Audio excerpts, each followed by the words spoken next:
Hi, Gary Bunnell here. Thanks for watching. I wanted to do a follow-up on the latest video I did on right versus wrong. And the reason I'm doing this is that I'm getting a lot of private messages on my Facebook page concerning the Christian religion and right versus wrong, and how if we didn't have Christianity, we wouldn't have a moral compass, etc.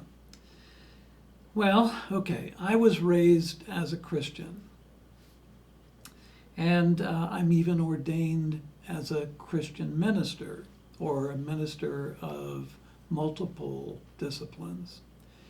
And as such, I've taken a really deep look at organized religion in all cultures, not just the Western cultures, but Eastern cultures as well. And this is what I believe. When we are little children, but particularly between 3 and 7 years of age, we are trained in right versus wrong. And we're trained in such a way that when we're right, we're rewarded, and when we're wrong, we're punished. And in the Christian belief, when you're right, you're rewarded with heaven. When you're wrong, you're punished with eternal hell. When I was a little boy in Sunday school, oh, my mom, she had, bless her heart, sorry, Mom, the youth minister was talking one day about heaven and hell, and I was around 9 years old, and I had already gone out of body at will after having been forced out of body through a brutal abuse of my stepfather. I was going out of body at will and beginning to understand a little bit more about what it was to be a human, even at that age. And so the youth minister was talking about eternal damnation and how the devil would punish us with fire, and I raised my hand and I said, "Excuse me, why would the devil punish us?" So if we're doing things that are wrong against God, and the devil is against God, then if we're doing things supporting the devil, then why would the devil punish us? Wouldn't we be rewarded for doing the devil's work, just like we would be rewarded if we did Jesus's work? Well, I was asked to leave that particular class. I sat out in the hall on a chair. The youth minister put me outside on a chair. And then in the middle of that week, my mother got a visit from the minister and the youth minister, and the youth minister asked what could be done about me. And I was in the other room listening to this because my mother said, "You need to stick around to hear this," and I said, "Okay." We are set up to please external conditions and circumstances, whether it be material, be relationship. We are set up to please. We're trained to please. After we gain adulthood, and if we're of religious base, like Christianity, then we're no longer effectively trying to please our parents, and we're trying now to please God or the Son of God. So the pleasing doesn't stop. And this is the problem with most religions, whether they be God or goddess-based, whether they be anything about something greater than you. Your body and spirit are manifestations from Gaia's mind. Now, to understand that, you need to understand that everything you experience on Earth is a projection of a celestial deity's consciousness. Gaia created everything you experience in sensory form. Our eternal soul is a particle from the consciousness, the mind of Creator. That gives Creator a look into Gaia's manifest reality. That's why your soul is a non-judgmental aspect of yourself. It is, in fact, the observer. And as we gain in awareness, and I don't want to use the term spiritual awareness, as we gain in awareness, then we can begin to experience that non-judgmental view of Gaia's manifest reality. We do not have to please anyone.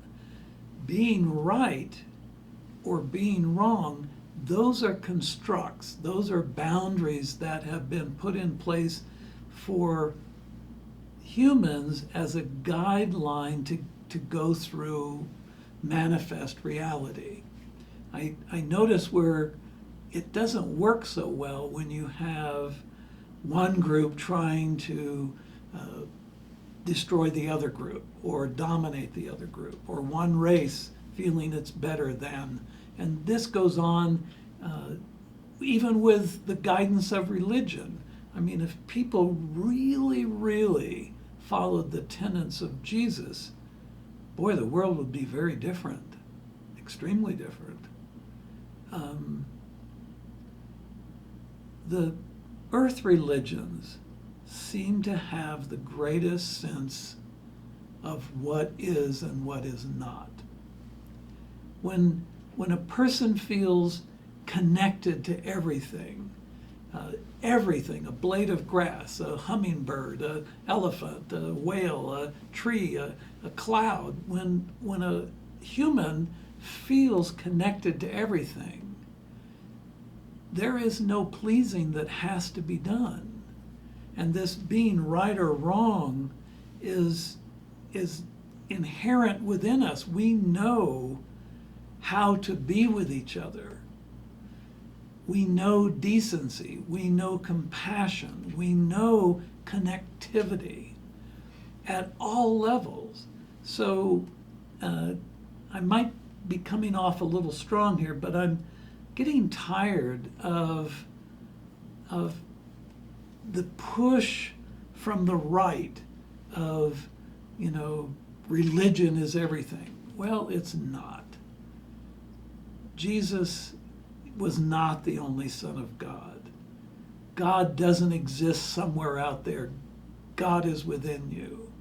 Gaia is your manifest creator. Everything is masculine and feminine. The energy that makes up your spirit is masculine. The body you live in is feminine. Doesn't matter what gender your body has. Your body is feminine. All structures are feminine. All energetic structures are masculine. Our thoughts are electric, our feelings are magnetic. We are a part of this amazing creation. And this good versus bad, right versus wrong, has become win over loss, win over losing. And I have to tell you, that is going to be the downfall of humanity. There will be a group of winners, and there will be a group of losers. And it's all because of this shift from right versus wrong to win versus lose. People who are out of balance don't feel the connectivity. They don't feel the that part of them that's accepted by creation. They don't feel it because they're they're wanting it to be one thing or another thing instead of realizing it's all one expression of being. And that when we really come into focus with our spirit awareness expanding into soul consciousness, and we reach that non-judgmental state, we begin to see what's actually here. We begin to see what Gaia has created, and we begin to feel that connection to universal mind through our eternal soul. So, yeah, religion is just another form of having to please something outside of yourself.